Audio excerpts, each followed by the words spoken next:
Okay, so this is, I think, a very interesting rising topic, which is how to treat elderly, whatever the definition. So this is my objective, and I must say that most of these slides are coming from Tina A, and maybe Gil, even though he doesn't remember.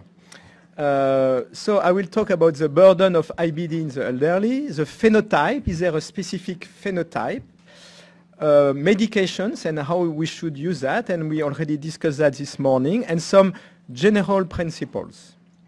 So this is an interesting slide coming from Ashwin from Boston, showing that with the aging of the population, the number of older IBD patients is likely to increase significantly. And I'm sure you are seeing that in your practice. We are seeing more and more older patients. And there are two populations to consider. There is, of course, the young patients that you have followed for many years who are aging. And there is this fascinating group of elderly onset IBD patients. I'm saying it's fascinating because I always wonder why those patients are starting their disease when they are 60, 65. What's the cause? Maybe there is a different cause in those patients as compared to early onset. So these are, I'm still European, these are the ECHO current practice position data. So the widely accepted definition, and I must say I voted against that, is disease onset at an age of 60 years or older. When making decisions in the elderly, clinicians should assess frailty, and this is something we need to work with. There is no good index of frailty, and I think we should work on that. Rather than that, considering the chronological age. I'm sure you agree. So the diagnostic workup in elderly doesn't differ from other adult patients. However, as you can see, there are a lot of differential diagnoses. I will not cover that in detail. You have that in the slides. You need to think about, for instance, differential diagnosis with ischemia, diverticular disease, which is often very, very tricky, microscopic colitis, drug-induced colitis, radiation, and rectal ulcer symptoms. So you have here the symptoms and the possible tools to discriminate with IBD. And I refer you to this nice paper by Andreas Sturm, published in JCC. So is a phenotype different in elderly? I'm talking about elderly onset. This is our own data coming from the EPIMAD registry, which is a registry from northern France, which I think is one of the biggest in the world. We have now like 35,000 incident cases of IBD. It's a population-based study. And when we looked at, for instance, the Crohn's disease location, as you can see on the right, you have the elderly, so it's distributed by age, and something that I'm sure you have observed. More often in elderly onset, you have rectal and colonic disease, and less often the purely ileal Crohn's disease. In UC, it's very interesting because we have less proctitis. And actually, the phenotype of UC is a little bit similar in young onset and elderly onset. Basically, proctitis is a disease of the middle age.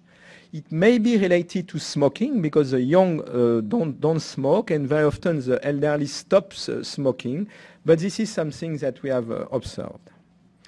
So something that we have found, but this is not consistent across the literature, is that the progression from B1 to B2 and B3, and again this is distributed by age, is less frequent in elderly onset as compared to younger age at onset. So basically the elderly onset is less progressive, which is important when considering the treatment of those patients.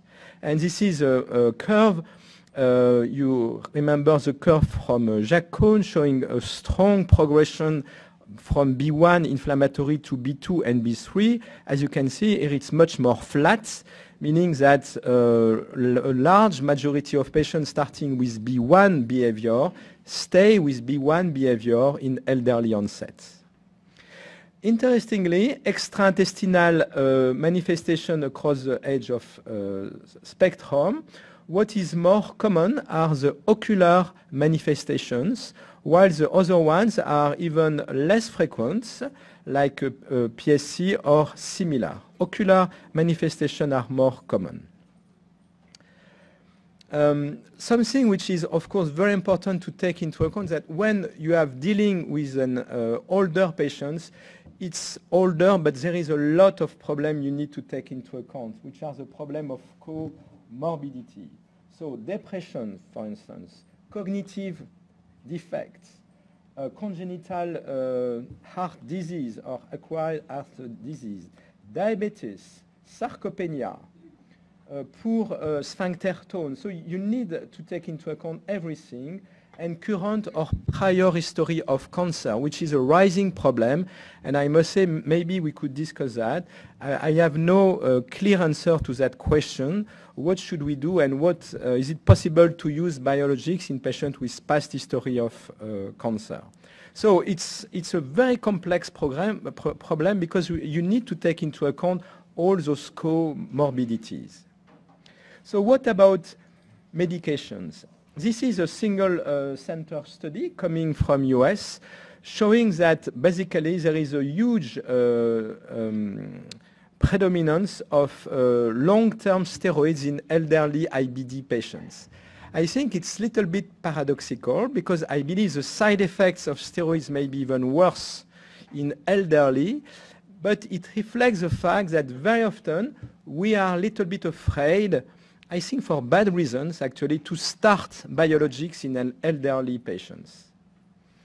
So what about the use of steroids in elderly? There are not so many data about the safety of individual medication in elderly onset.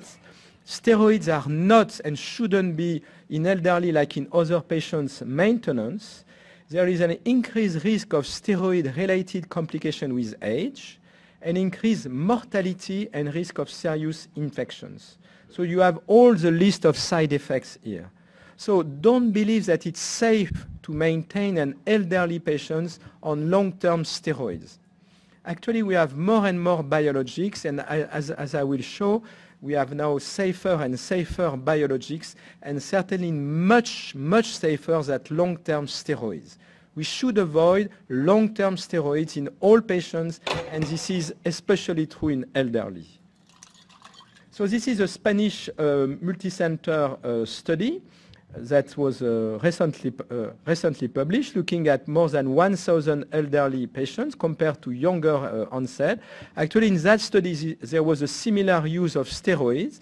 They are not talking about prolonged use, but less frequent use of immunomodulators and anti-TNF, reflecting again the fact that we are reluctant to start immunosuppressive in older patients. What about budesonide? There is no long-term efficacy or safety data. I must say that I have seen some patients maintain on budesonide not even for a month, but sometimes for years. And there is no good data about that. As you know, it can be used as a maintenance or with recurrent courses in microscopic colitis. So there are some long-term data in microscopic colitis. You need to know that even though it's less than a systemic steroid, it can have an impact on bone. So you need to monitor bone density. And it may have a role in persistent symptomatic mild Crohn's disease or UC with 5-ASA hypersensitivity. So the problem is that not always covered, and it is expensive. You still have adverse event, and you still need to consider a steroid sparing strategy. It illustrates the fact that there is still this huge gap in the treatment of IBD in Crohn's disease mild to moderate. And it's especially true in elderly. We have all those patients who are mild, moderate, where we feel it's too mild or moderate to start biologics, but we don't have anything else to propose. This is why I have seen in clinical practice a lot of elderly patients maintained on low-dose budesonide, I must say with no evidence. What about thiopurine? There is evidence that thiopurines in elderly are more toxic. There is more hepatotoxicity, less pancreatitis. This is the data. And what I want to insist, of course, is the risk of lymphoma and cancer. This is our data from the SESAME study from France. And you can look at lymphoma, you can look at skin cancer, and what maybe is less well known are urinary tract cancer. I am not talking about relative risk here. I'm talking about absolute risk. The absolute risk of lymphoma becomes significant on the right side, it's the green bar, in elderly patients, especially in males, when they are more than 65. Same for skin cancer, and same for urinary tract cancer. So personally, I think we should avoid the use of thiopurine in elderly patients, meaning patients more than 65, because here it's not relative risk, it's an absolute risk of lymphoma. In that case, it's a post-transplant-like lymphoma. So what about anti-TNF? I mean, there are a lot of data, and this is just one study, which is not that big, 95 patients more than 65 years compared to younger patients, and there is significantly higher rate of severe infections in elderly and mortality. And maybe you have seen those cases. I must say that I have seen some cases as well of infections, very often in patients with comorbidities. But it's very clear that age is a risk factor for infections in patients on anti-TNF. This is a single standard center study comparing other biologics user to older immunomodulator user and younger anti-TNF user. And as you can see, this is representing the patient's continuing treatment, and the older anti-TNF in green were stopping the medication much more often, and the most common cause was actually safety issue and side effects. So this is an interesting study, also showing the comparison between older anti-TNF user, meaning more than 60 as compared to younger, and this is about efficacy and safety. As you can see, as far as loss of response, it's basically the same, but there is clear increase percentage of infection in elderly patients and even death as compared to young age at onset. Actually, I found that in the original study when I looked at the patients treated with anti-TNF at the Mayo Clinic, and this was like in 2002. This was the strongest risk factor for death in patients on anti-TNF. So treatment response was little bit less in older IBD patients, and complete or partial response 61% versus 83%, but certainly an increased risk of infections. What about combo? There are conflicting data. In a single center study, combination treatment was associated with a twofold increased risk of therapy cessation. But when we looked at some other specific study, for instance, the REACT study, clinical trial in early Crohn's disease, there was no increase in serious complication in combo group. But there was a pooled analysis of clinical trials and observational cohort, and it's very clear that combo therapy is associated with an increased risk of infection and increased risk of lymphoma and non-melanoma skin cancer in elderly. So you can use, but it's a case-by-case basis, and remember this increased risk. So of course, a drug of choice, and I think this was already mentioned this morning, could be safer drugs such as vedolizumab. This is a study that we did comparing our experience with vedolizumab versus anti-TNF in older patients. And as you can see here, the risk of infections was little bit less in patients treated with Vedo. It was 17% as compared to 20%. So this was not actually striking. But yeah, this is the most important message. So what's the take-home message from that? I think Vedo is safe.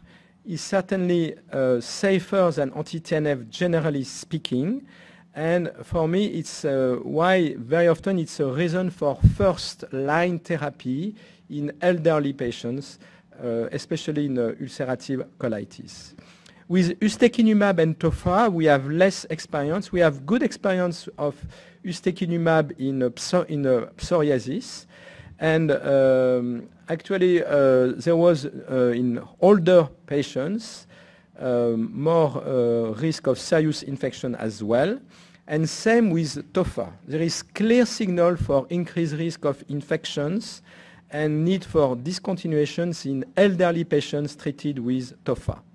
Most common adverse event, pneumonia, herpes, urinary tract infection, and cellulitis. The highest risk is when you combine tofa with steroids. And of course, there was this kind of warning signal about this risk of pulmonary embolism that was recently released. And I think we need to avoid the use of tofa in older patients. In that study, it was more than 50 with at least one cardiovascular risk factor. So generally speaking, because all those reasons, there is an underutilization of biologics in elderly patients. And this is a study from Sweden, which is illustrating that. And as you can see, you have the elderly patients, which are the dark line. And you can see the use of biologics is much less. And this is population-based data. So on the opposite, older IBD patients have surgery more often than younger IBD patients. And this is true for colectomy in UC, perianal surgery in Crohn's disease, and what's the outcomes following surgery. And this is where is a problem, because as you know, there are more frequent complications following surgery as well. And this is a huge study in more than 15,000 patients, showing again an increased risk of complications following surgery in elderly patients. So what are the risks of surgeries in elderly? You have a higher in-hospital mortality, longer hospital stay, higher mortality in hospitalized IBD patients, more than 65, who didn't undergo surgery. So the worst is to maintain elderly patients for long-term hospitalizations. So this is a study showing as well the problem of emergency surgery and the risk of death. And as you can see, the patients more than 60-year-old and older had an increased risk. So can we perform restorative proctocolectomy? I think it's not an exclusion criteria, because when you look at those patients more than 65 and less than 65, of course there are more serious complications. The length of stay is higher, but actually the percentage of pouch failure is the same. So in older patients, for me, it's not a full contraindication for a pouch, as long as the anal sphincter function is preserved. And when the anal sphincter function is preserved and there is no comorbidity, actually there is no evidence of long-term, more long-term bowel incontinence, nocturnal bowel movement frequency, and daytime bowel movements. So to summarize, here are some key principles. I think that you need to consider in elderly patients monotherapy versus combo. And frankly, I will advocate for monotherapy in elderly patients. There is a room for step-up therapy in elderly patients, especially in mild, moderate case. And maybe in those patients, because of the lower risk of progression, our therapeutic targets should be less stringent and could be more symptomatic remission than mucosal healing. And you need to take into account all those risk factors associated with elderly: malnutrition, comorbidity, hospitalization, steroids, and narcotics, because everything are interfering to increase the risk of complication and death. And some are modifiable and some are not. So that means that if you have this increasing age, please avoid and work on all these cofactors of death and complications. So you need to identify the modifiable risk factor for infections and morbidity. Some are disease-related, malnutrition, for instance. Some are medication-related, and some are age-related, such as comorbidities and hospitalization. Some are non-modifiable, and of course you can't work on that. And finally, a very important point, vaccinate. You need to optimize comorbidities. You need to optimize the nutritional and functional status. Very often this is not well taken into account. You need to remove catheters. This is a source of infection and death in elderly patients. Check for C. diff because there is an increased prevalence. And avoid prolonged steroids and avoid combination with immunosuppressors. Finally, remember that a lot of those patients have polypharmacy. This is a study showing that, for instance, you can have up to 9 different medications in patients with UC, and 43% of older IBD patients had major polypharmacy with sometimes some interaction between drugs that was not at all considered. So 40% had at least one IBD drug-drug interaction, and 1/3 major drug interaction with IBD medication. And I feel that very often we don't look very well at that when we are seeing our patients in clinical practice. So review medication list, try to remove everything which is possible, watch for interaction, and simplify the pill burden and pill frequency. Finally, I think it's fine to propose a step-up approach in elderly patients. 5-ASA is certainly to be considered as a first line in UC, and maybe actually in Crohn's disease. There are no data, but this is very often done. Antibiotics, I believe they can also play a role. And then you can step up, of course, to biologics and considering, for instance, TOFA as a last resort, especially because of the risk of infections and NP in those patients. In patients who require anti-TNF treatment, monotherapy, I think, is recommended for maintenance. Or you could consider combining, instead of thiopurine, combining with methotrexate, even though the tolerance of methotrexate is a problem. So we will in the future take care increasingly of those patients, avoid delay in diagnosis. IBD can occur in elderly patients. Very often we believe it's not IBD, it's ischemia or something else. Maintaining functional independence is important to minimize impact of symptoms on quality of life. Keep biological rather than chronological age in mind in determining the treatment algorithm. And this is my final slide. Age is just a number. You can have this very wealthy, actually, old guy on the left side. It's not the same at all as this elderly hospitalized guy. So age is just a number. You need to take into account everything else, especially comorbidities, polypharmacy, and so on and so forth. Thank you.